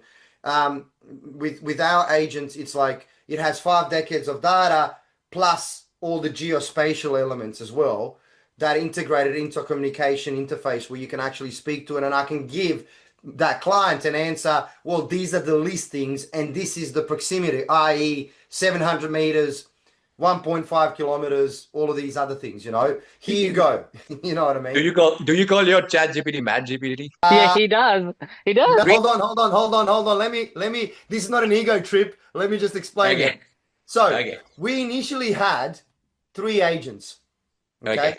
So we initially had 3 agents, and those were Chat GPT. Oh, actually, I tell a lot. No, it was 3. It was 3. And those were Chat GPT wrappers. So essentially, Chat GPT trained on our data. And we had Anna, that was a support bot, if you will. Then we had Eve. Eve had all of our metrics. Eve had all of our metrics. And then we had Matt. The reason why I called it Matt is because what is interesting about, sorry, my chair's dropping. So what is interesting about You and your chair can't handle that ego. Like, that's too much for me. now listen, and by the way, it wasn't my call. It wasn't my call. So, and I'll tell you the story. Absolutely. I'll tell you the story. So I hate that, by the way. So I'm writing the knowledge base. Yeah. So I'm writing, essentially, Matt GPT was a theoretical bot in a sense. Yeah. I'm looking for capital growth. What should I be looking at? Yeah. So it's not metrics or statistics related. It does explain metrics, but it doesn't tell you this suburb has this. That was Eve, So I needed to write a robust knowledge base because we created a community where we do coaching, So we fed that to the AI. Now the new AI it's not Mad AI. It's not Mad AI. It's just Htag AI. I think it actually has my face. It has my face. When you click on it, it expands in an iframe. I can't share the screen. I would show you. But we call you it. can. You can if you want to. Yeah. Okay. So let me see. Let me share it. And I don't Let me think. just preface that we were just joking, and of course people know that. But No, yeah, no, you no, are man. one of You the know most what? humble, You know what? It's one of a the most great. humble people that we know for sure. So there is no aspect of No, that. no, that we no. are. I completely understand, and I hate the fact that. Hold on. Can you see my screen? Yeah, Yes, we Marvel. can. Okay, so this is the AI. I was just using it. Yeah. Oh, yeah. I was just using it. I was using it to answer some questions for clients, and so it's going to be a module. You can add your clients, you can chat to it, interface. I mean, there's a lot of things here, but essentially, it's a module where, like, you see how it's beta testing, so that's why it's not available to everyone, but it has my face on it because people in the community are used to me providing them the responses. Because I manage the community. And it's essentially everything that I've ever written plus our data. When you click on it, it's Htag AI. Now, this is now, you can also use it as APIs and all of the other things, but it's we had a testing cohort. We've gone through, it took us a year, so it's much more than the Chat GPT thing, but you can now talk to it and say, give me the listing for this in proximity to this. I want Shed Cafe next to me or whatever it is, but it has all of the 5 decades worth of data, which is why I said, this is a very powerful thing because then it can really give you the accurate analysis. The Chat GPT thing, it just doesn't really work. But for buyer's agents, let me just give you this explanation.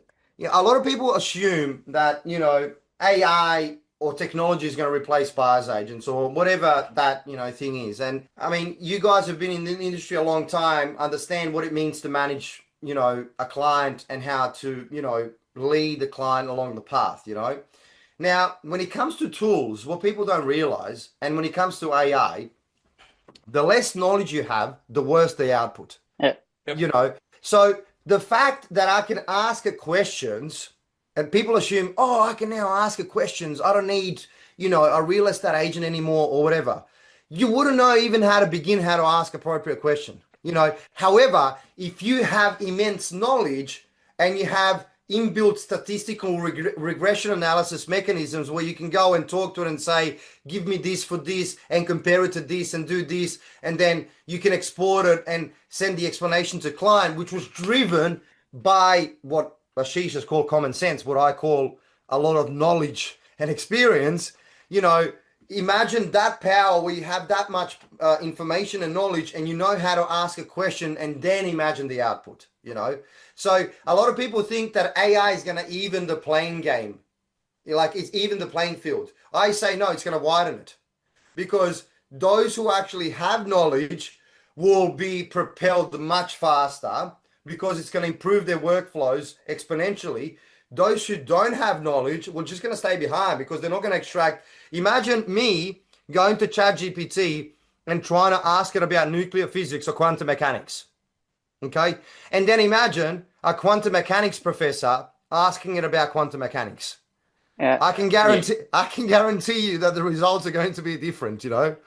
But It's the same with communication as well. I think when we're giving inputs to ChatGPT, rather than saying prepare a response, um, sometimes it's good to give it a framework that I'd like to use a care framework or a disk style response.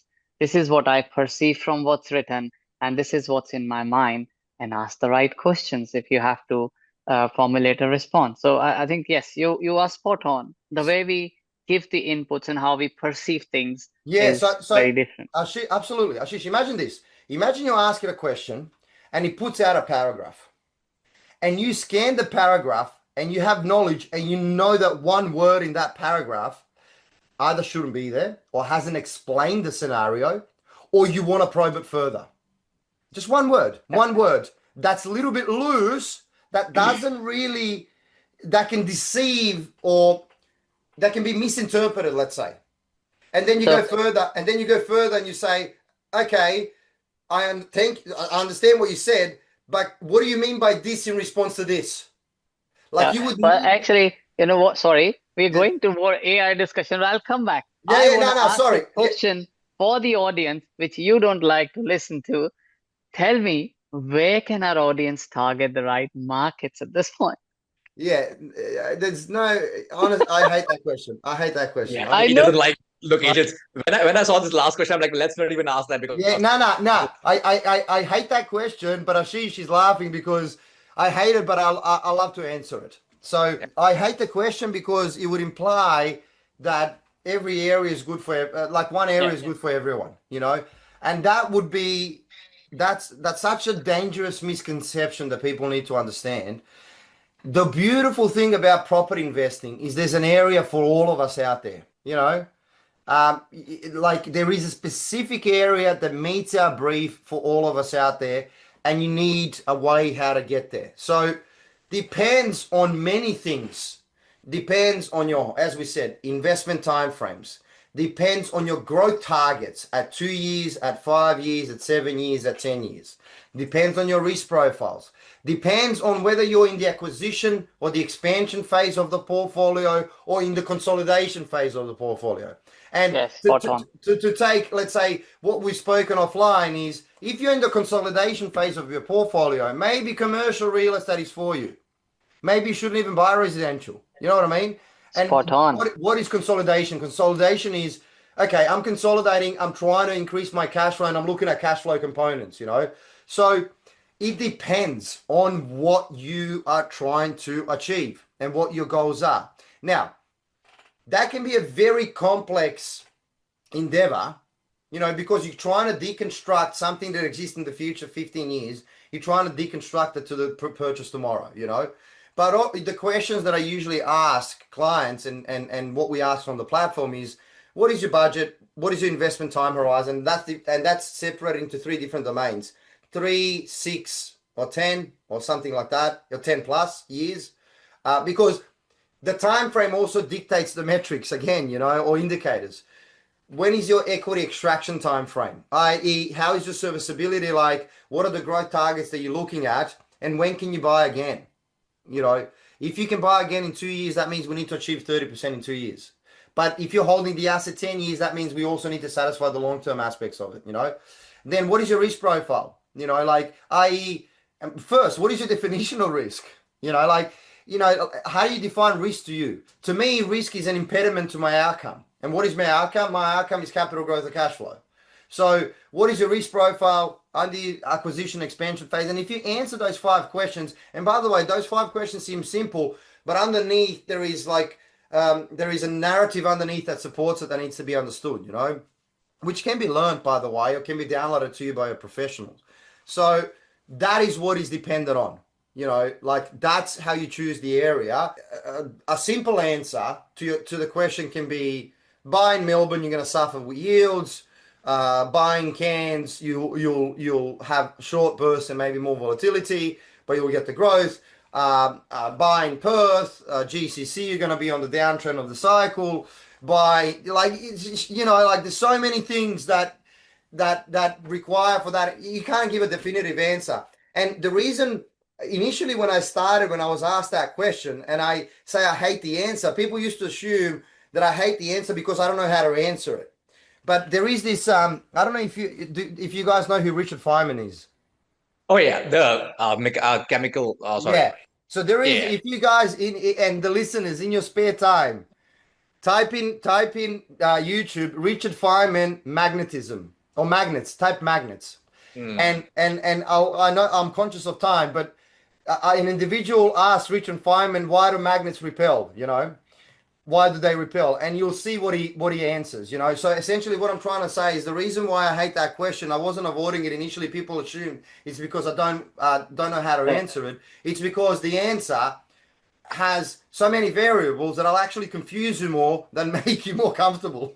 And you're very spot on, because when someone asks where should I invest and we start to ask these questions, we are basically intruding their personal space because they just wanted a simple answer. And that was the reason of asking the question as well. So very well answered.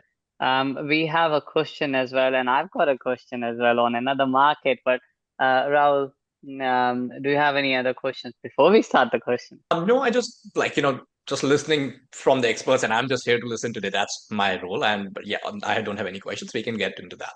So first of all, Matija, let me express my heartfelt thank you. I think the knowledge and the platform you've built is commendable. Thank you. I used to think, how can I get data on a spreadsheet? So that was answered around 3, 4 years back. But then since then, I've seen the data, parameters, knowledge, enhancements, everything grow. And with AI, I'm very sure it will be enhanced further. And you started very well saying Australian property market is not an intuition market, because at offshore countries, you ask your uncles, aunts, friends, because they are the only source of truth. They have the experience and exposure. So you talk to as many people as you can and recognize the patterns or simply follow them. Australian markets are not that simple. And every year I've seen you have to be equally scared. What happens if the markets you are investing in, they don't grow in value? And I believe you can only take the measures based on what the data is reflecting, as you've said, and you just start to work through that. But then it's very easy to sometimes infer the patterns in between the cycles as well, be it growth cycles or bust cycles. But no, thank you so much. And equally, thanks to Rahul as well. I think there's a lot of things going in the background to manage all of that. And hopefully, we are also trying, we do the lives more than anything else. But I'll come to questions. Rahul, is there anything you'd like to add? I would like to ask, I'd like to, get to that, but the closing notes would be different. But I have a question. What's more with Htag? Like, what's coming more? Because you mentioned AI, you also see some Zapier and other models you are doing. So the community would love to know what's more at Htag, what more can they get? Yeah. So there is a lot more. So the roadmap is huge. I would say that our intent is to provide a completely horizontally integrated experience for professionals, where you start with portfolio, and with asset selection, but in a very, very, I would say, analytical way. So there's a couple of things here, as I said, because the company is a little bit multidimensional in a sense that, we service professional investors, but we have also institutional and enterprise clients. So let's just finish the enterprise discussion. we're building development portals where people can actually build on top of our data and use our APIs and, build their own apps, systems, and all of these other things, which is also coming live very soon. So that's a big advancement. Essentially, it's going to really empower people who have great ideas to build their own things. So that's one thing. I would say for the professionals, we are also working at the back end journey. I know that there is an issue with sourcing, with finding the right listings, and I'm not going to talk off market, pre-market, all of these other things, because I think, we need another podcast or a session to dive into the pros and cons of that terminology as well. Yeah. Let's schedule that Um, in a few months as well. yeah, yeah. And no, it's absolutely, and I think it's an important topic to discuss. But we really want to we are growing the ecosystem and bringing people on the journey who are very competent at building that back end when it comes to the communication with sales agents, but communication with sales agents when it comes to matching with particular briefs.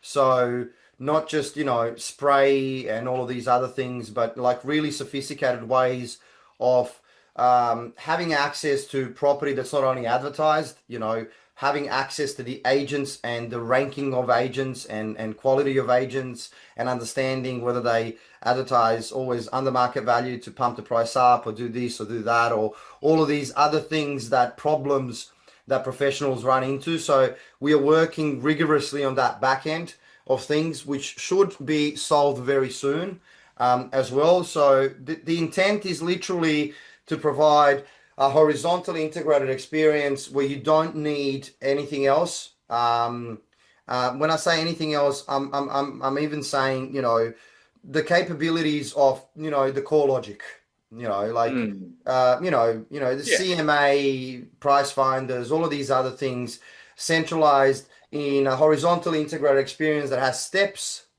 that has sensible steps that you need to go through, that has an educational element to it, that allows you to retrieve information very fast, to match with listings or get access to listings, to rate, to provide notes, to invite clients into, imagine eliminating the WhatsApps, that kind of communication, eliminating all of Amazing. these things and inviting Adding social clients. media, adding social media to Htag, So social media I wouldn't components. say I wouldn't say social.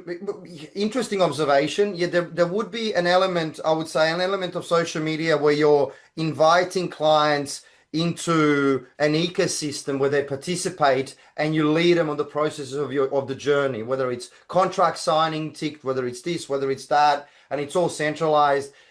You have document control. You don't have to have multiple apps and stuff that, just things everywhere, and yeah, so just, horizontally integrated centralized experience ecosystem. We invite people where every client has its own place. You have a network there.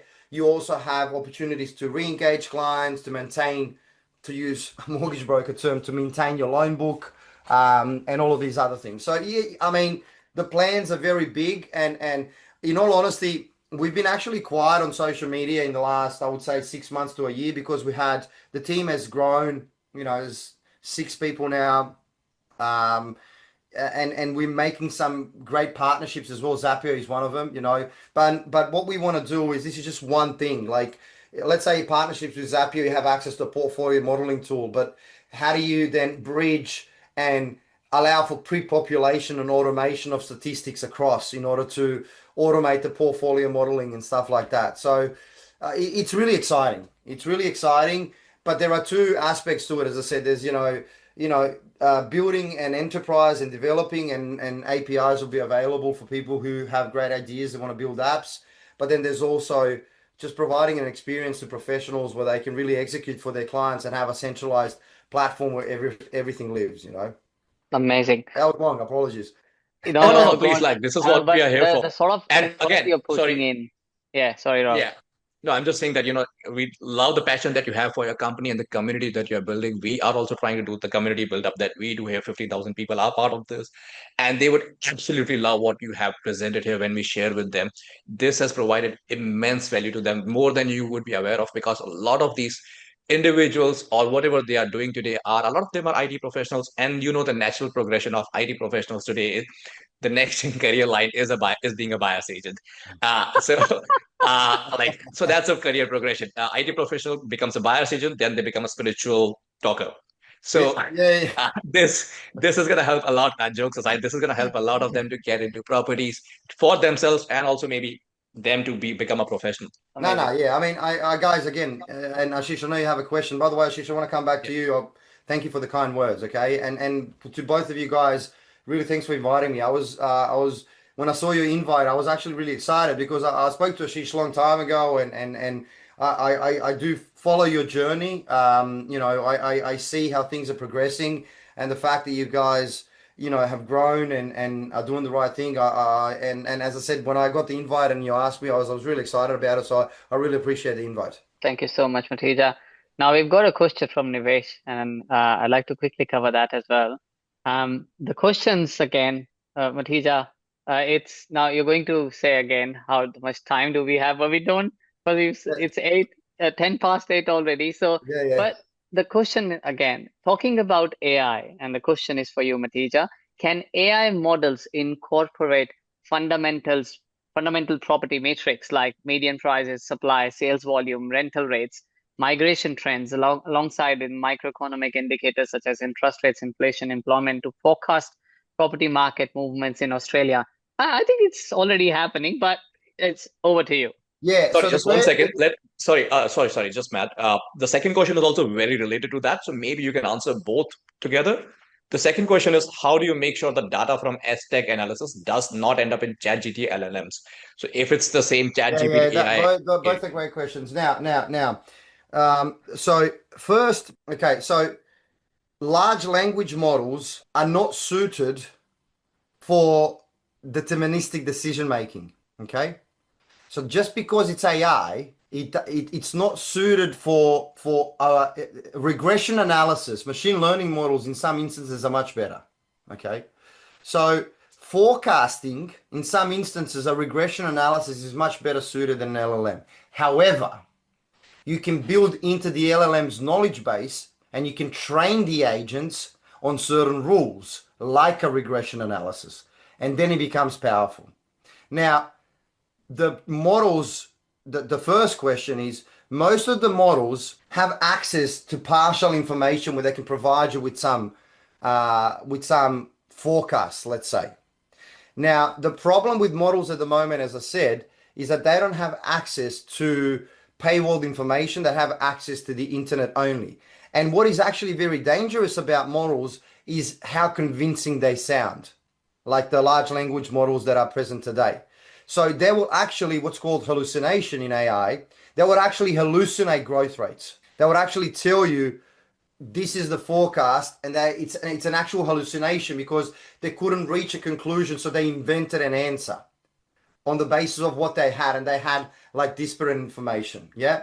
So to answer the gentleman's or question, I think Nivesh's question is first, in order for an LLM to be able to provide forecasts, it needs to have inbuilt rules that go into the knowledge base, which is the statistical analysis rules, regression analysis rules, as well as the knowledge base itself, because it needs to make a decision. Think about it this.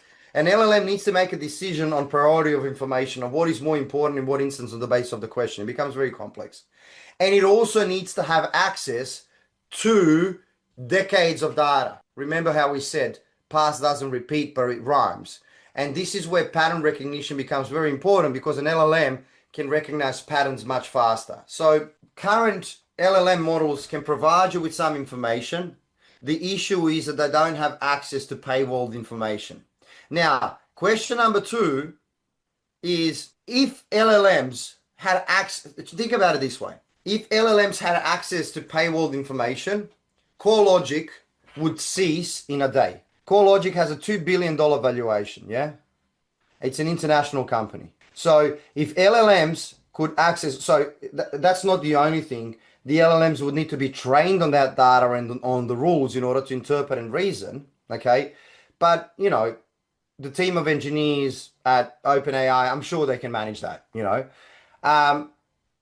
core logic would actually cease to exist, which means that the possession of data becomes a gold mine, and the organizations will really, really, really protect it moving forward. You know, to give you an example, some LLMs are actually blocked even from websites. Okay, so you have Grok, for example, which is Elon Musk's LLM, is actually blocked from a lot of websites, while Perplexity is not. Perplexity for web searches is much better than, for example, ChatGPT. So you have LLMs that are good at certain things, and it also depends on the access that they have. But at the moment, LLMs have reasoning capabilities on the information that's provided on the web, and we all know the information that's provided on the web. We just discussed the fear and greed implications of marketing and of newspapers. And if they're selling fear and greed, do you know how many times I've read that there's a doom and bust and gloom or whatever it is?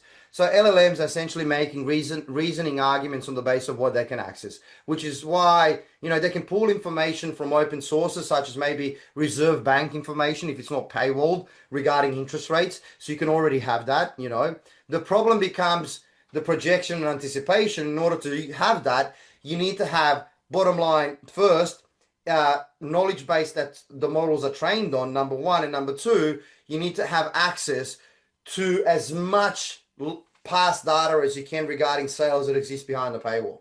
Yeah. The day that LLMs have access to that data, we are all going to be out of jobs. Most of us. Let's say most of us. Because there will be a personal element. And as I said before, it depends on the user and how they ask the question. But the industry will change dramatically. Will that happen? Well, it will be very stupid for CoreLogic or for, I don't know, whoever it is, to actually make that data available, because they lose competitive advantage. Now, what will happen is that these organizations will start developing their own LLM models to battle with this. And this is why I'm saying the future is actually interesting but frightening at the same time, which is why we're trying to anticipate what's going to happen. And our models have access to all of the data plus the web. And this is where answers become robust. So the answer is yes, you can get the projection. When I say you get the projection, you will not see. The thing is, again, coming back to comparison and pattern recognition. In order for the term to pattern recognition to exist, there needs to be a pattern. In order for a pattern to exist, there needs to be more than one. Yeah.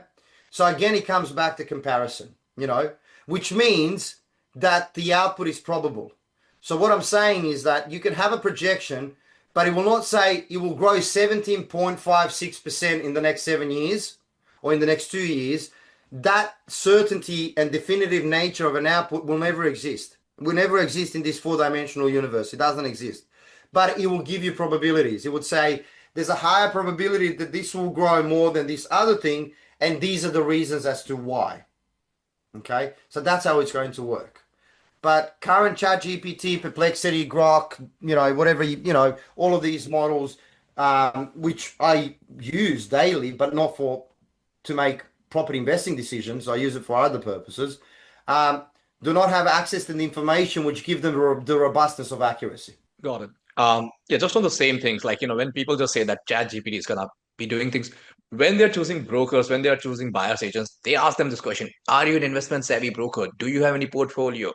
They ask the buyers agents when they choose them, what's your portfolio like? So they know that this person can be trusted, their knowledge can be trusted. Are you going to be asking the same questions to the ChatGPTs, to the AIs? You can't, because I have properties in a trust. It's not under my name. Yes. That's the first thing. So there is a privacy element to it, and also there is an inaccessibility element. Okay. Now, will the ChatGPT be able to pull your Google ratings? Yes, of course. But your Google ratings are public anyway. You know what I mean? But see, this is the problem. This is what sort of makes me furious, and I'll tell you why. I'll tell you what makes me furious. Who is a better property investor? A trust fund baby that is inherent tens of millions of dollars and has 15 properties, or a single mother on a 50K income that has one? A letter. Correct. Yeah. So the question, see, this is why there needs to be a level of critical assessment embedded in what you're asking and what you're trying to understand. Yes, ChatGPT might be able to give you certain information, but if you're completely outsourcing thinking, I'll give you an example. Since Google got introduced, I can guarantee you that the population's capability to memorize things has eroded by 80%. Yeah. Why? Because we're typing things into Google, comes out. We used to read encyclopedias, and to show off in public that we know things, we had to actually remember stuff. Yeah? But you don't do that anymore because you just Google it. So what I'm trying to say is that if you're going to outsource thinking completely to an LLM agent and not be able to first ask follow-up questions, but understand what is actually meaningful, because meaning is a human quality. And I just giving you an example of two investors. One has one property, one has 10.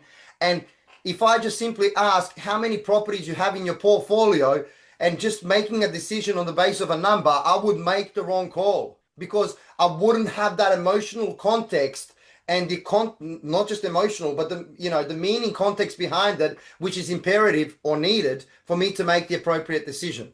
And we're coming back to the follow-up questions of the LLM and knowing what to ask as a follow-up question. Test an LLM in a domain of knowledge that you know. How about that? And you'll see its inadequacies that you actually know. And that there is, we have to understand that it's a machine. Now, LLMs are great, guys. We are building ones. They're great because they allow you to access information at speed and in a tailored way, how you want it. Specific question to you. And LLMs are extremely powerful if your knowledge is also great. As I said, a nuclear physicist can use LLMs and LLMs, but I can give you an example. Sorry, guys, I'm going on a tangent. McKinsey & Co. Have you heard of McKinsey & Co? Consulting firm. Correct. Yeah. Now, they're in big trouble. Why are they in big trouble? Because Perplexity has a finance attachment that does an extremely good job. So business analytics and finance. And you can go to Perplexity and you can try and use it. McKinsey & Co. Because why? Because they have access to Bloomberg and all of the share, all of the trades and everything, I think Perplexity has access to Indian, because it's an Indian company, by the way. And I think they've got, funnily enough, another head office in Belgrade in Serbia, which it's like an IT hub there, So they have access to Indian share market, and I think they struck a deal with Bloomberg and stuff. And people are realizing that analysis of trades are done much better with the LLM because it's been trained. So McKinsey & Co.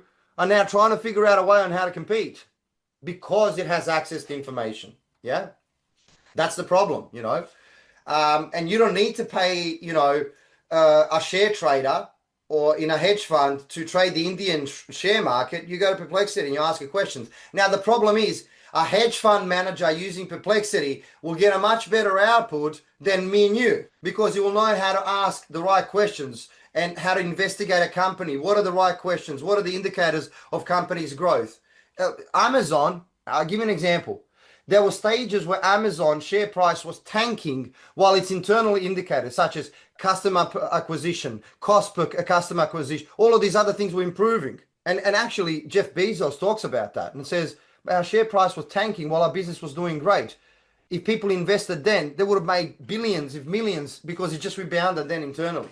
Because the internal questions that you need to ask, So, short answer is you need to have a level of discernment to understand what you're actually interpreting and reading. And ChatGPT will not be able to tell you, by the way, some listings are blocked. You can't have access to listings. Some listings are taken offline. Every fifth listing now is sold offline. And that's the direction that it's moving. You know what I mean? What happens when you can't have access to the information? What happens when a buyer's agent has a great relationship with a sales agent and they get the deal first and it's actually not published anywhere, so you can't access it through ChatGPT? Yeah. And Ashish, you would have experience with this, yeah? We've got agents who always bring properties first to us. And they're not present anywhere. They get recorded later as a sold. Spot on. They get recorded as a sold, but what good is that to you when you don't have access to it before, when you actually need it to buy, 100%. Yeah. I don't know if I answered the question. Sorry. I think you did, and more. You did answer the question and way more, and gave us more than we asked for. I think thanks a lot for that. Yeah, there's so much to discuss, Matt, and this is where I feel those 2 hours sometimes we feel are not enough. Yeah. Yeah, no, Yeah, but absolutely. let's wrap it up on this note, and we can continue this conversation again about AI off market, pre-market things, Yeah, and we yeah, can do it absolutely. again Yeah. in a few months. No worries. No worries. Awesome. Thanks again, Matt, for joining and Thank you, giving this Matt. all these Yes. insights. All right, And gents, thank you for inviting me. Whenever you like to chat, as you can see, I'm a talker. Feel free, feel free to invite me, and I'll gladly join. we'd love to do that. And I wish you all the best to you and your community. Thank Thank you, you Matt. so much. I'll And I see you think soon. it's equal reciprocation to our audience as well. There's some people who've literally stayed pretty much until the end. So I would like to convey a big thank you to everyone. Sorry, Nakul wants to know, Matt, how do they join the community with you? I'll send you We will. guys our mastermind community link. Yeah, You can distribute it to your community. It's a free, We will do that. there's a freemium option where like there are some aspects that are free. You'll see discussions. There's a lot of knowledge being shared. Because the community is also tied to our subscription. So there are additional levels for paid members where I do the coaching thing. But there's a lot of stuff there that you can look at. And I even do master classes that you have access to. So essentially, I'll share the link with you guys if you don't mind. Right after this, I'll send you the link. done, Absolutely. Matt. That And would be we're going lovely. to We'll share it share with with everyone. everyone. And yeah, just also if you'd like to pass on any discounts for the community, we'd like to just give it back I to can the Give do it back community. to no them. Yeah. problem, no problem. I can do that as well. I can do that as well. It would be what the investor plan or the professional? I think it's mainly investors, yeah? I'd say so, yeah. Investors. Okay. I'll do that now. I'll do that after this. So Thank you, Sounds Matt. I'll send great. you guys the code. Please don't distribute it just for your community, okay? Yep, So We will just just do it for the people who just registered for that, not even outside that. whatever you guys choose is just for your community. I want to bring value. Really done. appreciate that. Works well. Thank you Really so appreciate much. that, man. And I'll send you the link for to Mastermind. Thanks a lot. Done. Works well. Uh, Thank you, Matt. all right, legends. Take Take See care. care. ya. Bye. Thank Peace you, out. Bye bye. everyone. Bye bye. Bye-bye.